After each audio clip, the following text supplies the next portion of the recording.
This is the IELTS Listening Test. You will hear a number of different recordings and you will have to answer questions on what you hear. There will be time for you to read the instructions and questions, and you will have a chance to check your work. All the recordings will be played once only. The test is in 4 parts. At the end of the test, you will be given 10 minutes to transfer your answers to the answer sheet. Now turn to Part 1. Part 1.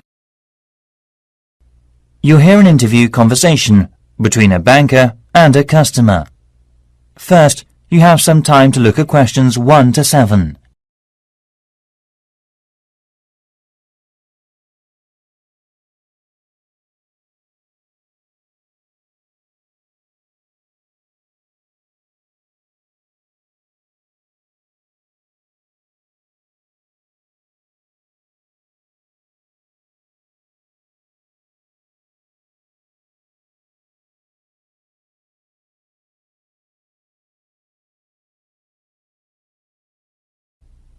Listen carefully and answer the questions 1 to 7.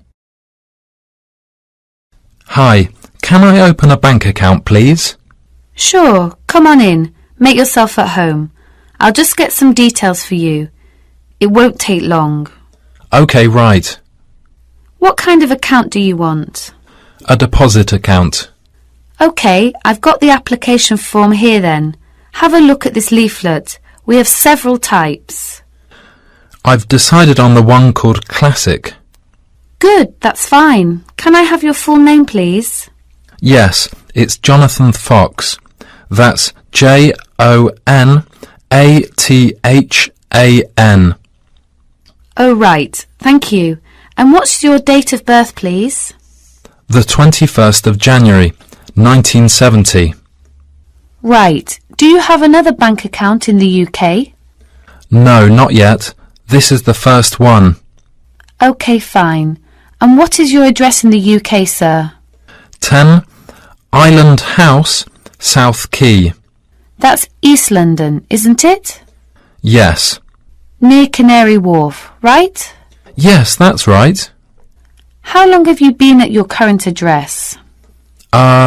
Just around 1 month, actually. OK, that's fine. Can I ask for a previous address? Sure. It's Flat 3, Canada House, Queen Street. Is that all? Yes. That's Edinburgh, isn't it? Yes. Edinburgh. OK, thank you. Do you have a daytime telephone or mobile phone number? Yes. I think the number of my office, it's 0207 235 6735. Would you like my home phone number too? Yes, please. It's 0204 675 1222. Lovely. Before you hear the rest of the conversation, you have some time to look at the questions 8 to 10.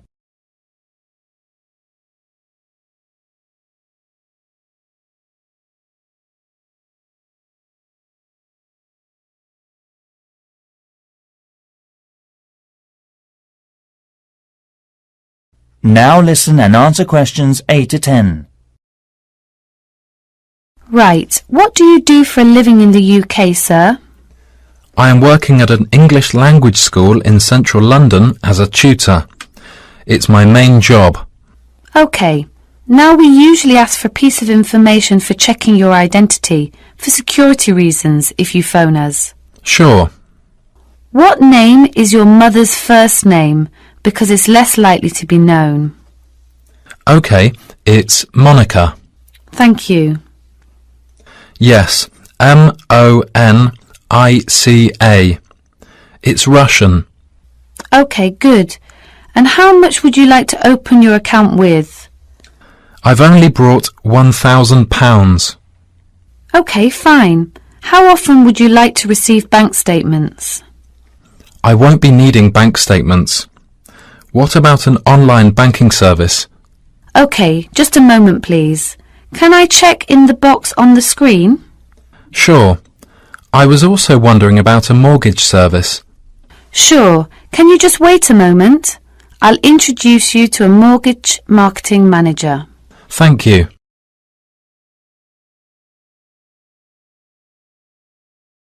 That is the end of part 1. You now have 1 minute to check your answers to part 1.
Part 2. You'll hear a tourism program, The Elizabeth House. First, you have some time to look at questions 11 to 14.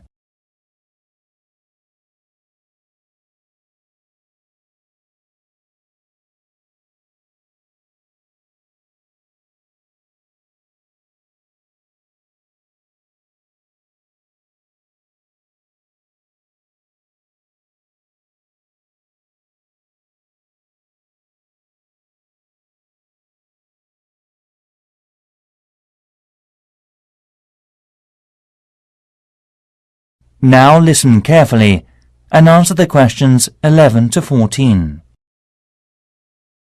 Hi everybody. Good to see you again.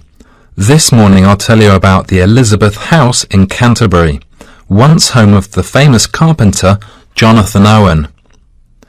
He bought the house in 1965, although he had first seen it 5 years earlier. Actually, he was interested in the house as a traditional flat in England, and he paid £5,000 for it without a second thought, because of it having standard and regulation building methods during the Middle Ages in the UK. At that time, he had worked at the University of Canterbury as a head carpenter, who managed with a small building company. His professional success was abundant, but his family life wasn't so successful. His parents had suffered from diabetes and mental disease, and his brother Dan was ill with pneumonia.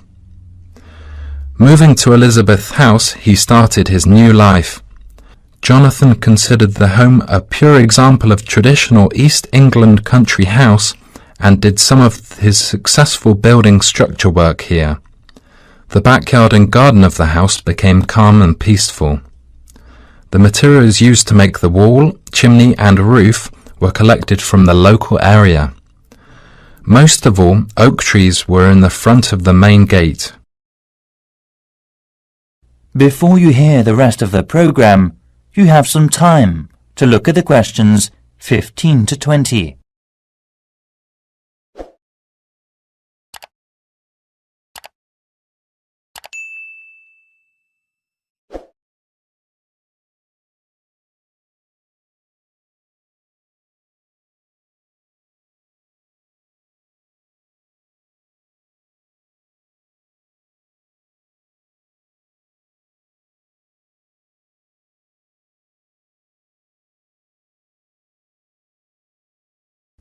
Now listen and answer questions 15 to 20. As you go up the path, there's the rose garden on your right, and you will find to your left an area which has interesting types of sunflower as well as some lovely carnation. It is known as the sun rainbow and was designed by his brother Dan, who had studied gardening arts in Paris. The next destination is the Japanese footbridge, with exotic Asian mountain plants and fruit growing on it. Follow the path round to the second corner, and on your left you will see the entrance to the pear tree with its 200-year-old branches. Go through the path until you've reached the front of the house. Now I'll give you a couple of hours to wander around this lovely building. Your tour guide will introduce and explain about its history and viewpoints to you. If you need to buy any of Jonathan's handbooks or other souvenirs, you can enter the house where you'll find the shop, which is located between the path and the watermill. I expect by this time you may also be in need of a rest and some refreshments from the snack bar. If you have a break, there is a lovely walk down towards the River Cotton. This is the best view for visitors. You can cross the field which spreads along the path close to the windmill. In autumn, this area will open a small event or festival which is definitely worth a visit. It is familiar a good place for growing strawberries. Every season most of the residents are ready to make local produce. Also, the local council helps to improve the grape festival by promoting and marketing it through online and offline methods. Last year around 100 tons of grapes were harvested and sold at the city mall. We'll now have a good chance to see an orchard behind the house.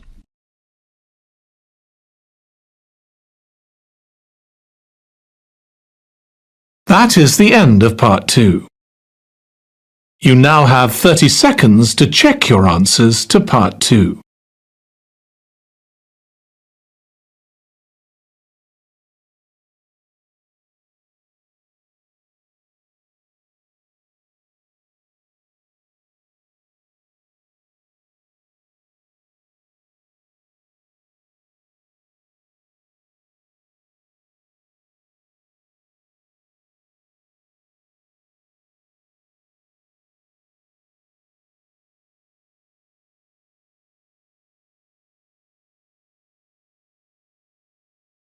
Part 3. You'll hear a conversation between students, Anne and David, about gallery marketing. First, you have some time to look at questions 21 to 24.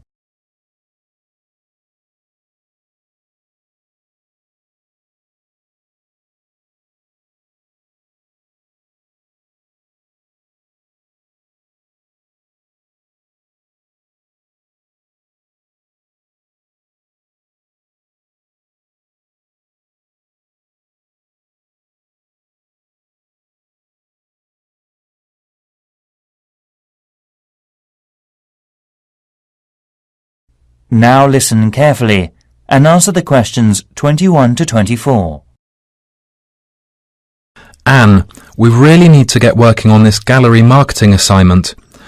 We've only got 2 weeks left until the end of the month to set up. Right, so how about getting started now?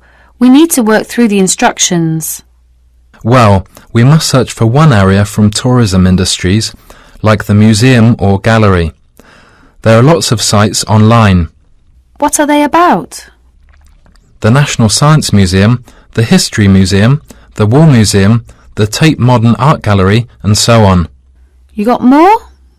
We've got plenty.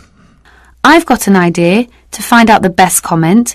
Coming this Friday, we'll get more information at the London Museum because it shows all the visitors' guidebooks of museums or galleries in the UK. It also runs a small workshop about non-profit tourism industries marketing. Great. So after visiting there, we have to use research methods, such as telephone interviews, questionnaires on the street, or sending out emails. Actually, we don't have a choice. We have to send the email. Right, we don't have to waste time deciding among them. By the way, how do we get the responses? Let's contact the London Museum's Information Centre. Actually, it may be helpful to us to collect data through our head course leader. How many people do we have to interview? Well, we have to split into 3 groups. And it looks like we have to interview 30 people for each group. So 90 altogether then. It depends on the ages too, right? That's right. So, are they all the requirements? Yes, looks like it. Firstly, which part are we going to choose? My preference would be a modern art gallery, since that's where I spend most of the time. I think you've got something wrong. I don't think there are abundant differences in the exhibitions there. I mean, you get young and old, man and woman, amateur and professional, all going to the galleries. Right, so let's make it a ceramic exhibition then. So basically, what two groups will we compare and contrast for that? Male and female? Absolutely. Also, most of my respondents like the same ceramics as me. Also, I think different age groups could be changed to highlight differences. Before you hear the rest of the conversation, you have some time to look at the questions 25 to 30.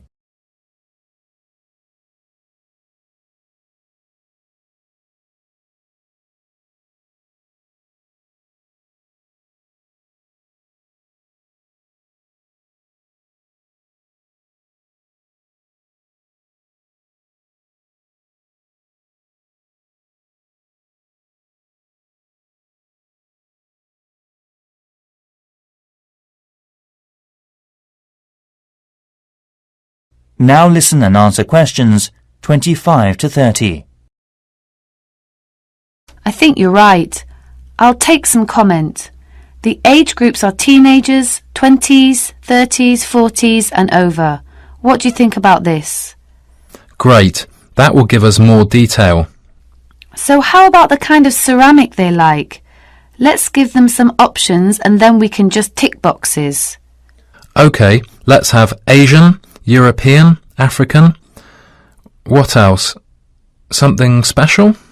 Well, we should include the Incas in Peru. Some people like this style, you know.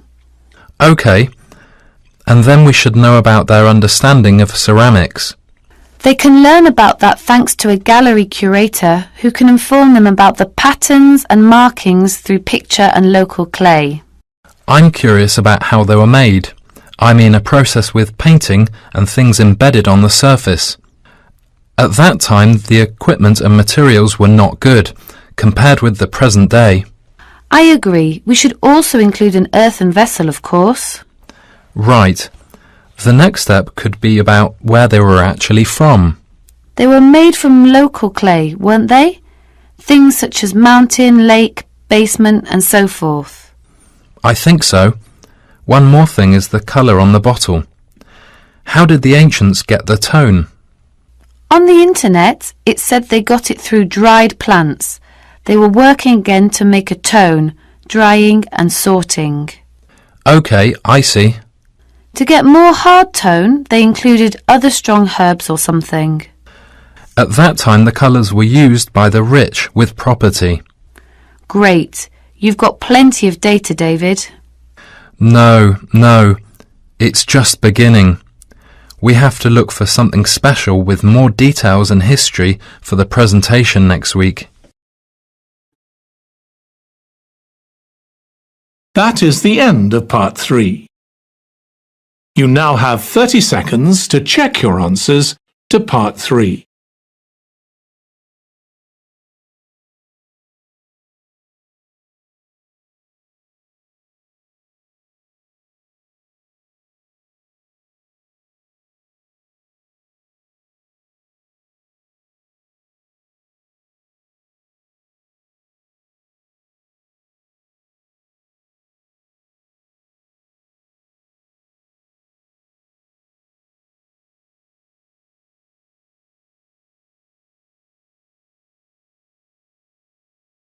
Part 4.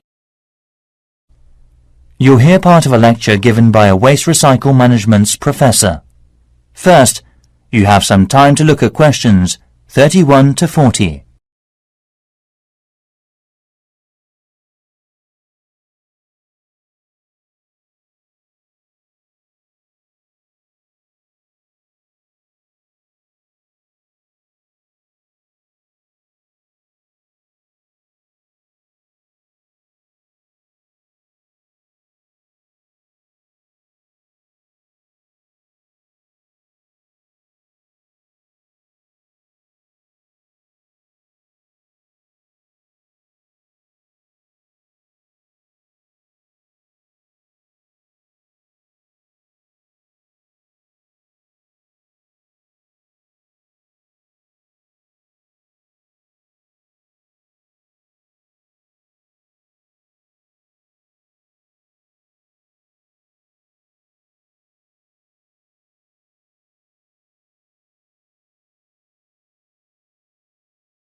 Now listen carefully and answer the questions 31 to 40.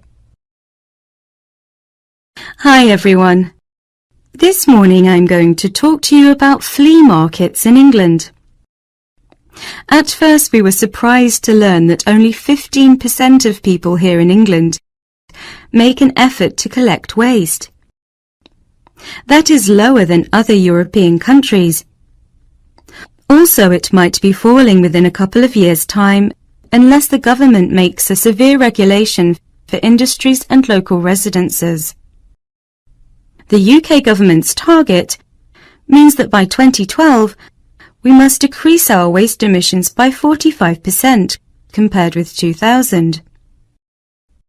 Local councils can offer support to meet that target by taking part in the National Green Campaign and investing in local flea markets.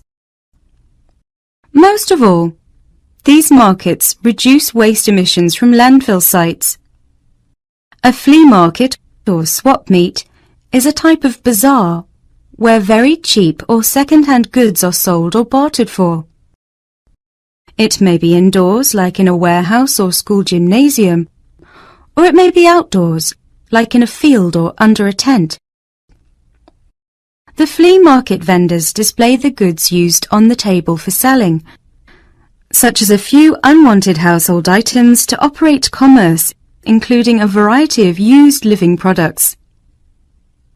Many flea markets in European countries have food vendors who sell snacks and drinks to the visitors, and may be part of a small event such as carnivals or concerts.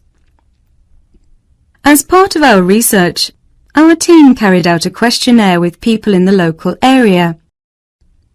The results said we need to open more second-hand shops.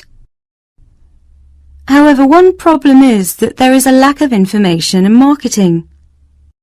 To solve the problems, local councils should invest and support in flea markets by doing things like creating parking space, organising security, public promotions using the internet and other resources. We were also surprised to discover how waste such as furniture, computers, kitchen tools, and other such things are reused. And wooden furniture or electronic products are easy to recycle because they can be reused over and over again without becoming weaker. Around 3 million electronic goods are thrown away per year. Also, around 500,000 pieces of furniture are also disposed of. Only 1/5 is collected and fortunately recycled through many local flea markets. In 2009, there were around 3,000 flea markets in England. The number is increasing steadily so far. Surprisingly, by collecting under 15% of old books, lots of paper is imported, so more paper can be recycled in the UK.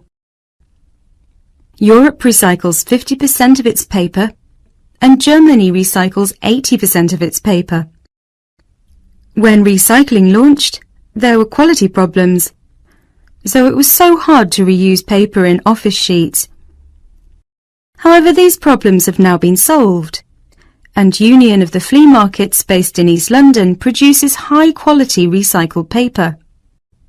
Another union, Loving Paper, currently sells the paper that has been through a sorting process to farmers or gardeners as fertilizer. So, to sum up, there seems to be a number of activities that enable people to reuse waste, but the substantial problem is encouraging people to think twice about taking their waste to a flea market instead of throwing it away. I think the recycling program will make us save materials and protect the environment in future. And next, I'll show the plan for promoting it. That is the end of part 4. You now have 1 minute to check your answers to part 4.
That is the end of the listening test. In the IELTS test, you would now have 10 minutes to transfer your answers to the answer sheet.